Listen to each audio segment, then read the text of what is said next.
Financial Argument. Follow us on YouTube.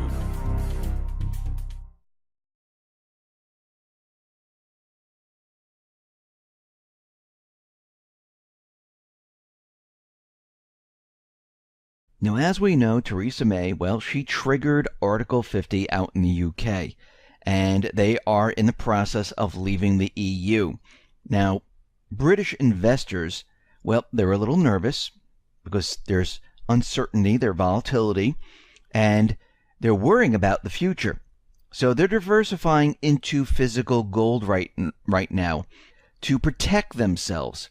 And what we're seeing is that the investors now are buying gold bars. We're seeing demand. It has surged by 39% in 2016 going into 2017. So we can see already they're using gold as like an insurance policy, just in case things go wrong. And everyone should be purchasing gold right now to protect their wealth. Now, I don't sell gold. I don't sell silver. I purchase gold and silver myself. I'm doing it to protect my wealth, because when the fiat or the fiat currency loses all value and we move to a new fiat currency, you're going to want to have that gold, that silver, to protect yourself. Now, we know that things are completely breaking down in the United States, and we're starting to see signs of an auto bubble, and these signs are basically getting stronger and stronger as we move into 2017. We are now seeing soaring delinquencies in 266 subprime ABS deals, and this cannot be good at all. A recent report from Jean Ning of Morgan Stanley took a look at 266 subprime auto ABS deals to assess the underlying health of the auto loan market. Now, remember, we discussed this before. And let's go back to 2008. Yes, back in 2008, there was something called subprime securities, where they took all these different loans and they wrapped it up into this nice security and sold it off to pension funds and other people. And they were rated AAA, and they told everyone these are great investments. You can get a good return on it. They're very, very safe. Well, today they're doing the same thing with auto loans. Is it as big as the housing market? No, but it's still a big deal. Because what they found is that the health of these loans, well, they're complete garbage, just like the subprime securities. And what they're seeing right now is that there are a huge amount of delinquencies that are 60 plus days old in these securities. And we're starting to see that this is an auto loan bubble. Now, remember, they reduced the qualifications of what you needed to take out a loan, and they continually brought it down. Actually, they just made an announcement, and we talked about it before, where they're lowering the scores so more people can come into the market, because what's happening now is they are running out of those people. First, they started out with the good credit people. Then they moved down to, okay, not so great. Let's move down to this level. Then they had to bring in the subprime. Now they have to readjust these numbers and make it so more people can come into the market, because what is happening right now, to keep this system alive, to keep it all running, they need to spread the debt. And when we look at the auto loan market right now, we see there's a lease bubble, we see there's a subprime bubble, and this is not going to end very well whatsoever. Now, something very interesting today. They revised the fourth quarter GDP in 2016 when Obama was president, and they revised it higher to 2.1%. And the BEA did this. Before it was 1.8%. And they're saying this was driven by a sharp upward revision to consumer spending, which includes, guess what, healthcare. And that's what brought that up, because we know the holiday season was a complete disaster. And what they're doing right now is they're revising all the numbers to show that during Obama's administration, and a lot of people only remember the end part of it where, oh, look, in the third quarter it was at 3.1%, it was at 2.1% in fourth quarter. They want to show that there was a strong economy during this period of time. And what we're seeing right now is already that the Atlanta Fed is predicting that the first quarter GDP in 2017 is going to be 0.9%. Now, of course, they're going to say, well, this has to do with Trump, and this is what happened when he tried to push his different policies and health care and everything else.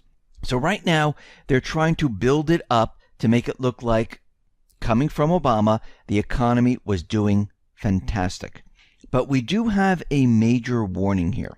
The CBO right now released a report, and it is looking at the long-term U.S. budget outlook. And the budget office right now is forecasting that the government debt and deficits, well, they're expected to soar in the next 30 years. Now, that seems like a very long time.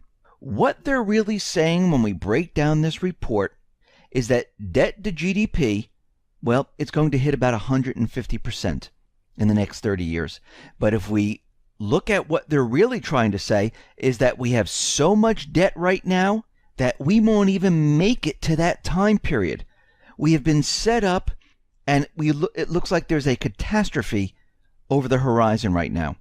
And what's very interesting about all of this is that during the presidency of Obama, where he increased the debt load on the country by $10 trillion, and I'm not talking about the unfunded liabilities. Let's just go with the number that the corporate media is putting out there. $10 trillion. So when he came into office in 2008, it was around $9 to $10 trillion. He was in office for 8 years and raised it another 10. The CBO never warned about anything. Now they're warning we have a major problem.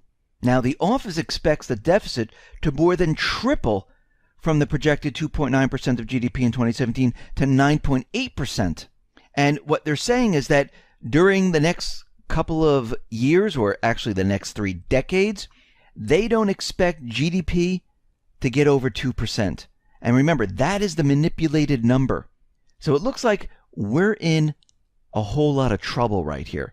Basically, what they're saying is that this economy is doomed. And we know it's doomed. We see foreign investors right now, they're dumping Japanese bonds and stocks at an almost record pace. Last week, as the first quarter ended, foreigners sold about 1.923 trillion yen in Japanese bonds and 754 billion yen in Japanese stocks.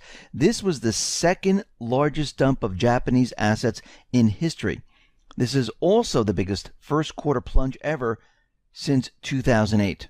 So these individuals, they know something is happening right now. They understand that the economy is deteriorating. These insiders are getting out, just like here in the United States. And we can see right now that the elite, the central bankers, those individuals, they don't want cash leaving the banks. And we can see right now that they are definitely keeping track of those individuals who are removing cash from the bank, if you can get the cash. For example, out in New Zealand, banks are being ordered to provide police with customer details on each and every cash transaction over $10,000. And of course, they're saying this is a crackdown on money laundering and everything else. But it's your money. You put the money in there. It could be sitting in there for many, many years, and you wanted to take it out in cash. What is the big deal? You've had an account with this bank for how many years? And all of a sudden, they believe that you're laundering money? Does this make any sense? So under the new rules, banks will give police personal information, including names, location, and even phone numbers of any person depositing or withdrawing cash, which is over $10,000. Now, in the U.S., there's the same exact laws under Title 31, Section 5324. And there is something called structuring. They're keeping track of any individual who takes out less than $10,000 multiple times in a row. So let's say you have $5,000 and you decided to take $5,000 out today, $5,000 out tomorrow, $5,000 out the next day. That in itself is a crime which they call structuring, which is the practice of executing financial transactions such as making bank deposits in specific patterns, calculated to avoid triggering financial institutions to file reports requiring by law. Now, under the U.S. Bank Secrecy Act and the Internal Revenue Code 6050I, Form 8300, structuring is a pattern of avoiding taxes they call money laundering, which they pretend is now to protect us against terrorists, when in fact 99.9% is all about tax revenue And it's all about keeping track of who is doing what. And the penalty is up to 5 years in prison. Now, if this was over 100,000, the penalty is up to 10 years in prison under Title 31, Section 5324. And they do not need to prove that the money is part of any other crime. Merely trying to avoid reporting by structuring transactions is the crime, even if you already paid your taxes on the money. So the money that you think you have in the bank that you want to remove, if the banks allow you, because I've heard from many, many people who went into the bank and tried to remove 10,000 and they won't let them do it. They have to see the manager. They have to write up documents. They just can't get their cash. And if it's over 10,000, you can just forget about it. So we can see right now what they're doing is they're trying to keep all cash in the banks. They're keeping track of where this cash is going. They're making it difficult for you to take out the cash. Why are they all doing it? Because they understand that when this system comes down, and we can see already that things are rapidly deteriorating and it's accelerating right now, they realize that they're going to have to do bail-ins, which means the financial system is going to go dark. And what I mean by that is the ATMs, the stock market, your pension, everything will be frozen. You will not be able to access anything. And discussions I had with Bix Weir, he's saying that most of this is going to completely disappear. It won't even exist. And this is why out in the UK, we see a surge in those investors saying, you know something, I better purchase some gold. We see those who are on the inside, they are purchasing gold. Why do you think China and Russia have been ramping up their gold purchases? Is it because they like the yellow metal? No, they are protecting their wealth of the country.